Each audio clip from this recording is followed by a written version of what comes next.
저는 오늘 누가복음 11장 5절로 13절 말씀을 중심으로 기도할 때에 이렇게 하라라고 하는 제목으로 은혜를 나누고자 합니다. 한번 따라 하시면 좋겠습니다. 기도할 때에 이렇게 하라. 마태복음에서는 산상수훈의 말씀을 하시면서 이렇게 기도하라 하시면서 하늘에 계신 우리 아버지여 하면서 그렇게 주기도문을 가르쳐 주셨습니다. 그런데 오늘 본문 말씀인 이 누가복음에 보게 되어지면 누가복음 11장 1절과 2절 말씀을 보면 예수께서 한 곳에서 기도하시고 마치심에 제자 중 하나가 여짜오되 주여 요한이 자기 제자들에게 기도를 가르친 것과 같이 우리에게도 가르쳐 주옵소서. 예수께서 이르시되 너희는 기도할 때에 이렇게 하라 하면서 예수님이 가르쳐 주셨습니다. 주기도문에 대해서 예수님 말씀하시면서 밤중에 이 친구에게 와서 떡을 구하는 그 이야기, 비유를 말씀하시면서 기도는 이렇게 하는 것이다라고 가르쳐 주신 거예요. 오늘 말씀을 통해서 여러분 이 기도에 대한 예수님 말씀하신 것처럼 기도할 때에 이렇게 하라라고 하신 것이 기도의 바른 의미를 깨닫고 이것이 여러분의 기도에 잘 적용되어져서 그야말로 허공을 치는 기도가 아니라 하나님 앞에 바르게 기도할 수 있는 그와 같은 은혜가 있게 되기를 바랍니다. 첫째로 기도하며 구하려면 관계가 좋아야 합니다. 관계가 좋지 않으면 이게 기도 응답이 안 되는 것입니다. 오늘 본문 말씀 5절 말씀 보면 또 이르시되 너희 중에 누가 벗이 있는데 밤중에 그에게 가서 말하기를 벗이여 떡 세 덩이를 내게 구워 달라. 여러분 비유에 나오는 이 사람은요 모르는 사람에게 떡을 구한 것이 아니에요. 지나가는 사람에게 불특정 다수의 사람에게 떡을 구한 것이 아닙니다. 여러분 전혀 나하고 아무 관계가 없는 사람에게 떡을 빌려달라고 요구한 것이 아닙니다. 밤에 무례한, 그렇지 않겠습니까? 저녁이에요. 밤이에요. 그리고 문이 닫혔고 그 다음에 이제 그 밤중이고 그러고 이제 씻고 잠을 자고 있는 그 시간에 문을 두드리면서 아무개야 빨리 나에게 떡이 세 덩어리가 필요하다. 떡 좀 내게 좀 주라 라고 하면서 여러분 요구하고 있는 것입니다. 여러분 이 평상시 친밀한 관계를 유지하고 있는 이 친구이기 때문에 밤중이라도 찾아가서 떡을 구할 수가 있는 겁니다. 평상시에 좋은 관계를 이루었기 때문에 우리가 하나님께 기도하는 방법도 마찬가지입니다. 하나님과의 관계가 좋아야 기도할 수 있다라고 하는 겁니다. 우리가 예배 드리는 것도 중요하고요, 기도하는 것도 중요하고요, 그 다음에 찬양하는 것도 중요하고요, 봉사하는 것도 중요하고 헌신하는 것도 중요합니다. 그러나 더 중요한 것이 있다면 하나님과의 관계입니다. 요한일서 3장 21절과 22절도 우리에게 말씀하고 있습니다. 사랑하는 자들아 만일 우리 마음이 우리를 책망할 것이 없으면 하나님 앞에 담대함을 얻고 무엇이든지 구하는 바를 그에게서 받나니 이는 우리가 그의 계명을 지키고 그 앞에서 기뻐하시는 것을 행함이라. 우리가 하나님 앞에 기도해서 기도한 바를 받을 수 있는 것은 무엇인가 하면 하나님을 믿고 하나님의 말씀에 순종하고 하나님께 기도하면 응답 받는다라는 겁니다. 할렐루야. 그러므로 여러분 하나님을 믿고 하나님의 말씀을 듣고 그 다음에 그 말씀대로 순종하게 되어지면 여러분 하나님 앞에 응답 받는다라는 겁니다. 요한복음 15장 7절에도 그런 말씀이 있잖아요. 너희가 내 안에 거하고 내 말이 너희 안에 거하면 무엇이든지 원하는 대로 구하라 그리하면 이루리라 하셨어요. 주님과의 바른 관계를 맺음으로 인하여 주님으로부터 예비된 하나님의 복을 받게 되기를 주의 이름으로 축원합니다. 두 번째로 친구에게 요구한 떡이 무엇인가를 한번 알아야 합니다. 간절하게 여러분 이 밤에 무례하게 구했던 떡 있잖아요. 이 떡이 도대체 무엇인가? 오늘 보면 5절과 6절을 봅니다. 또 이르시되 너희 중에 누가 벗이 있는데 밤중에 그에게 가서 말하기를 벗이여 떡 세 덩이를 내게 구워 달라. 내 벗이 여행 중에 내게 왔으나 내가 먹일 것이 없노라 하면, 밤중에 여행하던 친구가 나에게 찾아왔어요. 근데 나는 그에게 먹을 거를 이게 줄 만한 여유가 없는 거예요. 뭐 지금처럼 뭐 식당이 많이 있다든가 무슨 호텔이 있다든가 뭐 식당들이 있다든가 이러면 얼마든지 해줄 수 있을 터인데 그런 것이 없는 시대니까요. 그렇게 되어지니까 이 친구는 갑자기 생각을 해보다가 친구 누가 있지? 라고 생각이 된 거예요. 그래서 그 친구에게 가서 내 배고픈 친구, 그를 먹여야 된다. 지금 배가 고파서 잠을 못 잔다. 그러면 떡 세 덩이만 빌려달라. 여러분, 이 친구에게 필요한 떡은요, 우리에게도 필요한 떡입니다. 그에게만 필요하고 우리는 떡이 필요하지 않나요? 우리 모두에게도 이 떡이 필요한 것입니다. 성경에 예수님께서 말씀하신 세 가지의 떡이 있습니다. 요한복음 6장에 보게 되어지면 여러분 세 가지의 떡이 있는데 첫째가 뭐냐면 요한복음 6장 31절입니다. 기록된 바 하늘에서 그들에게 떡을 주어 먹게 하였다 함과 같이 우리 조상들은 광야에서 만나를 먹었나이다. 이스라엘 백성들이 애굽에서 나와서 젖과 꿀이 흐르는 가나안 땅을 향하여 가는 40년의 여러분 여정 속에 하나님께서 새벽마다 만나를 내려주셔서, 왜냐하면 거기는 전혀 뭐가 없어요. 그 이집트 거기는 사막이고 그다음에 저기에는 그러니까 걸어올 때 어디를 걸어왔어요? 계속 사막을 걸어왔어요. 40년 동안 사막. 그러니 먹을 것이 없죠. 농사를 지을 수도 없는 것이고, 그렇기 때문에 새벽마다 절대로 기억할 것이 있습니다. 하나님은 우리의 욕망을 채우지 않으시고 하나님은 우리의 필요를 채우시는 하나님이십니다. 여러분, 욕망과 필요를 여러분 구별할 줄 아는 그런 마음을 가져야 됩니다. 이걸 구별하지 못하고 여러분 욕망이 필요인 줄 알고 구하면은 그 기도는 허공을 치는 기도에 불과할 것입니다. 어쨌든 중요한 것은 그렇게 요구하는 것입니다. 그런데 새벽마다 만나를 내려주셔서 그것을 긁어다가 말하자면 눈이 온 것을 눈을 쓸어가는 것처럼 그걸 가져다가 빵을 만들고 과자를 만들어서 하루를 사는 거예요. 다른 건 먹을 건 전혀 없으니까. 그걸 거둬들이지 않으면 하루 종일 굶어야 되는 거예요. 그런데 많이 거둔 자도 남지 않고 적게 거둔 자도 모자르지 않게끔 하나님이 역사해 주신 거예요. 내일 나가기가 귀찮다, 그냥 좀 많이 쌓아놓자. 그러면 그 다음날 그냥 구더기가 썰고 그냥 다 썩어버리는 거예요. 일용할 양식. 하늘에서 내려온 여러분 이스라엘 백성 광야 40년 동안에 먹이신 만나는 바로 무엇인가 하면 일용할 양식입니다. 먹고 마시고 입고 사는 것, 우리의 일용할 양식, 그 떡이 우리에게 필요한 것입니다. 그 떡을 우리는 하나님께 구해야 됩니다.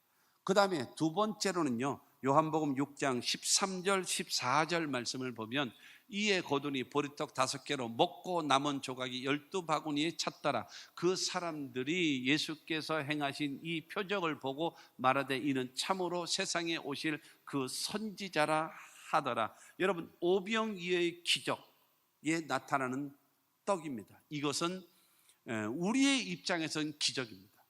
그러나 성경은 뭐라고 말하는가 하면 예수님께서 행하시는 모든 우리들의 입장에서 기적은 성경은 표적이라고 말합니다. 표적. 이 표적은 기적이 아니에요. 표적은 마술이 아니에요. 표적은 이 사건을 통해서 반드시 우리에게 주시고자 하는 메시지가 있는 겁니다. 메시지. 표적을 주신 겁니다. 예수님께서 이 땅에 사역을 하시면서 하신 그런 표적이 있습니다. 첫째가 바로 죄를 용서하셨고요. 두 번째는 병든 자를 치료하셔서 예수님께 와서 병든 상태에서 그냥 되돌아간 사람은 아무도 없었습니다. 세 번째로는 귀신 들린 사람을 자유케 해주셨습니다. 예수님 앞에 귀신의 역사를 허용하지를 않으셨습니다. 네 번째로는 일상적인 삶의 기적을 베푸셔서 가나의 혼인잔치에 물이 변해 포도주가 되기도 하고 그 다음에 오병이의 기적도 나타나기도 하고 칠병이의 기적도 나타나기도 하는 여러분 일상적인 삶에 여러분 먹고 사는 문제에 기적을 베풀어 주시기도 하셨고요. 그 다음에 또 한 가지는 뭐냐면 자연을 굴복시키셨습니다. 풍랑과 파도를 잔잔케도 하셨고 풍랑 위를 걷기도 하셨고 그 다음에 무화과 나무를 저주하심에 말라지기도 했던 그 사건인 것입니다. 히브리서 13장 8절에 있는 말씀처럼 예수 그리스도는 어제나 오늘이나 영원토록 동일하다라고 말씀하신 그 말씀과 같이 죄를 사하시는 능력, 여러분 우리에게 병을 고치시는 능력, 귀신을 쫓아내시는 능력, 일상의 삶에 기적을 베푸시는 능력, 그 다음에 자연을 굴복시키시는 주님의 능력이 있으심을 믿으시기를 주님의 이름으로 축원합니다. 여러분 이 사건을 통해 이런 표적을 통해서 하나님이 살아계심을 보여주는 겁니다. 하나님이 너희를 사랑하시는 것을 보여주는 것입니다. 하나님이 너희를 도우시는 것을 보여주는 사인인 것입니다. 할렐루야. 여러분 그러는 이 역사를 이 떡, 표적의 떡, 하나님 살아계심의 역사를 내가 경험하고 체험하고 그 주님을 섬기기 위해서 이 표적의 떡이 우리에게도 필요하다는 것. 그 다음에 세 번째가요, 요한복음 6장 35절입니다. 예수께서 이르시되 나는 생명의 떡이니 내게 오는 자는 결코 줄이지 아니할 터이요 나를 믿는 자는 영원히 목마르지 아니하리라. 생명의 떡 대신 예수. 너희 조상들은 광야에서 만나를 먹었어도 다 죽지 않았냐? 너희들은 표적의 떡을 어저께 먹고도 배가 고파서 다시 허기진 배를 채우기 위하여 떡을 구하지 않냐? 썩어질 것을 구하지 말고 하늘에서 내려온 생명의 떡 대신 나를 먹으면 영원히 살리라, 영생을 얻으리라 말씀하시는 것입니다. 사랑하는 성도 여러분, 그러므로 우리들에게 필요한 것이 바로 무엇인가? 여러분, 우리는 일용할 양식의 떡이 필요하고, 그 다음에 하나님 살아계심에 대한 표적의 떡이 필요하고, 그 다음에 생명의 양식 대신 여러분 예수 그리스도가 필요한 것입니다. 그 예수 그리스도는요, 로마서 4장 25절 말씀을 보면 예수는 우리가 범죄한 것 때문에 내줌이 되고 또한 우리를 의롭다 하시기 위하여 살아나셨느니라. 예수님은 우리의 죄를 담당하시기 위하여 십자가 못 박혀 죽으신 것이고, 그 다음에 우리를 부활시키시고 영생을 얻게 하기 위해서 여러분 예수님은 사흘 만에 부활하셔서 예수님의 부활의 첫 열매가 되심으로 여러분 나를 위하여 죽으시고 나를 위하여 부활하신 예수를 나의 구주로 믿고 하나님을 섬기는 사람들도 예수님과 같이 부활에 동참하게 되어지고 예수님과 같이 영생을 얻게 되어지고 예수님과 같이 천국에서 나중에 영원히 생활하게 되어짐을 믿으시기를 주의 이름으로 축원합니다. 그러므로 사랑하는 성도 여러분, 그 필요한 떡, 일용할 양식의 떡, 그 다음에 표적의 떡, 그 다음에 생명의 양식 대신 떡 대신 예수 그리스도를 받아들이고 믿고 섬기시는 여러분들이 되기를 주님의 이름으로 축원합니다. 세 번째로, 이 필요한 떡은 간청함을 통해서 얻는 겁니다. 간청함. 7절 말씀을 봅니다. 그가 안에서 대답하여 이르되 나를 괴롭게 하지 말라. 문이 이미 닫혔고 아이들이 나와 함께 침실에 누웠으니 일어나 내게 줄 수가 없노라 하겠느냐? 지금 밤중이고 문이 닫혔고 이미 침대에 누워서 옷을 벗고 누워 있는데 네가 지금 나를 번거롭게 지금 떡을 달라고 하냐? 너는 양심도 없냐? 너는 최소한의 체면도 없어? 그럴 수가 있니? 라고 말하는 사람 있겠냐? 라고 말하는 겁니다. 일어나서 문 열고 떡을 주는 것은 나를 괴롭히는 일이고 나를 번거롭게 하는 일이라고 하면서 안 줄 거냐? 친구인데, 간절히 구하는데 안 줄 거냐? 여러분, 집주인은 아마 그랬을지도 몰라요. 처음에는 문을 두드려, 야 아무개야 떡 좀 빌려줘, 친구가 왔는데 먹여야 돼 라고 할 때 아마 소리를 안 내고 자는 척 했을지도 몰라요. 요게 좀 얘기하다가 그러면 자는 줄 알고 그냥 가겠지 라고 했는데 얘가 안 가는 거예요. 문을 계속 흔들어 대면서 문을 두드려 가면서 이름을 불러가면서 떡을 달라고 소리를 지르니까는 이게 안 되는 거예요. 그러니까 얘는 안 되는구나, 얘는 포기할 애가 아니구나라고 깨닫게 되어지죠. 8절 말씀을 봅니다. 8절 말씀에 내가 너에게 말하노니 비록 벗됨으로 인하여서는 일어나 주지 아니할지라도 그 간청함을 인하여 일어나 그 요구대로 주리라. 포기하지 않고 계속 문 두드리면서 빨리 빵 내놔, 빨리 지금 빨리 줘. 나 포기 안 해. 나 뒤로 물러가지 않아. 나 모르냐? 나는 한 번 한다면 하는 사람 몰라? 너 문 열어줄 때까지 나는 안 가. 어림없는 소리 하지 마. 빨리 일어나, 빨리 줘. 왜 이렇게 구할 수 있나요? 막무가내로 무례하게. 친구기 때문에 계속적으로 간청. 그래서 예수님 말씀하십니다. 벗됨. 친구 때문에는 일어나 주지. 야, 내일 와. 내일 그냥 한 상자 줄게, 한 상자. 이렇게 얘기할 수도 있겠지만 친구 때문에 일어나서 주는 것이 아니라 너무 귀찮게 하니까, 잠을 못 자게 하니까, 나를 오히려 괴롭게 만드니까 알았어, 줄게. 아이고 귀찮은 이놈의 왼수가 따로 없어. 네가 왼수다, 네가 왼수. 이러면서 떡을 갖다 주지 않겠냐? 간청하는 자에게 주신다라고 예수님께서 말씀하십니다. 그러면서 첫째로 바로 무엇인가 하면 구하라. 9절은 말합니다. 내가 또 너희에게 이르노니 구하라. 그러면 너희에게 주실 것이요. 여러분, 욕망을 위한 기도가 아닙니다. 중요한 것은 친구를 위한 진실한 마음의 동기를 가지고 구하는 것입니다. 욕망을 채우는 분이 아니라 우리를 필요를 채우시는 하나님이라고 말씀드렸어요. 지금 자기가 먹은 데에서 더 먹으려고 떡을 구하는 것이 아니에요. 친구가 왔는데 그가 배가 고파서 잠을 잘 수가 없기 때문에 그를 먹여야 되기 때문에 떡을 구하는 진실한 간구요, 뿐만이 아니라 사랑의 마음으로 구하는 것입니다. 그렇기 때문에 구하라는 것입니다.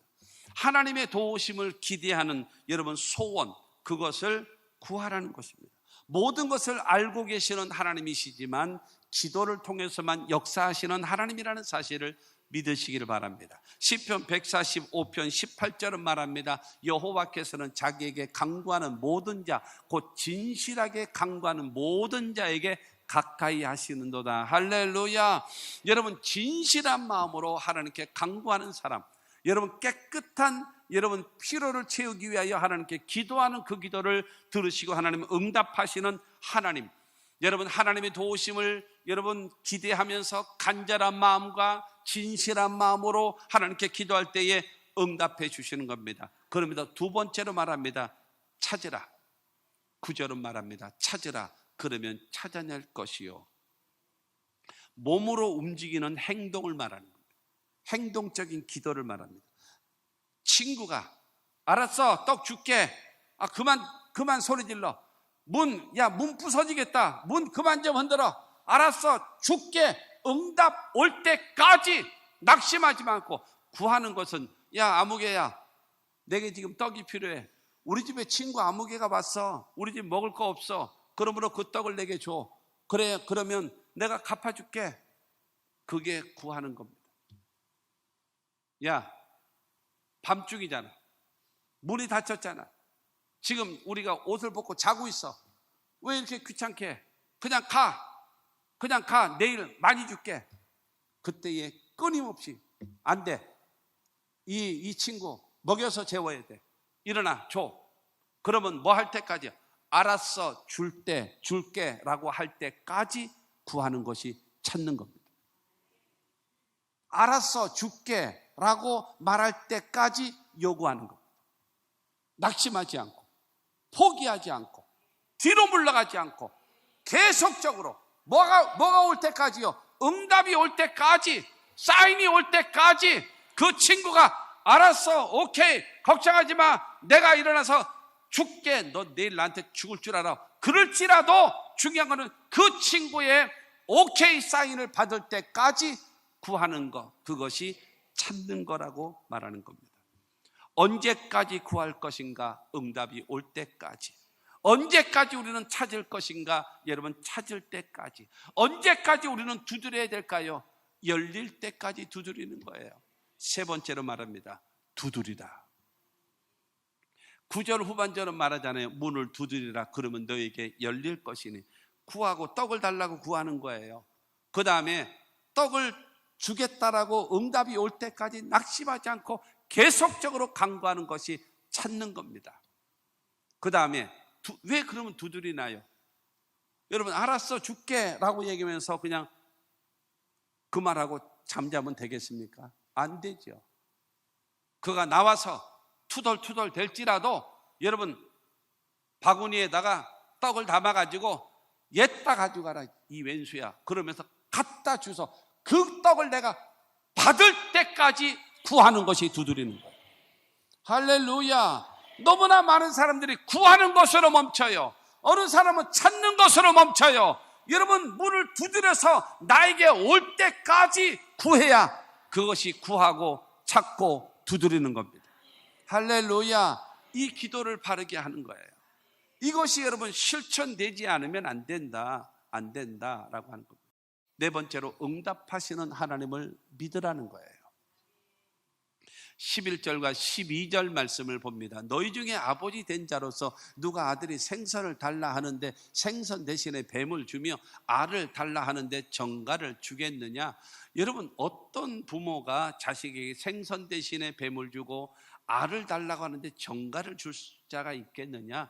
구하고 찾고 두드린 자에게 반드시 응답하시는 하나님이다 라고 말씀하고 13절입니다. 13절 말씀 보면 너희가 악할지라도 좋은 것을 자식에게 줄 줄 알거든 하물며 너희 하늘 아버지께서 구하는 자에게 성령을 주시지 않겠느냐라고 말씀하고 있습니다. 악한 자라도 자기 자식에게는 좋은 거 주려고 하는 것이 부모의 마음 그렇지 않겠냐? 부모는 자식에게 좋은 거 주고자 하는 것처럼 마태복음에는 말합니다.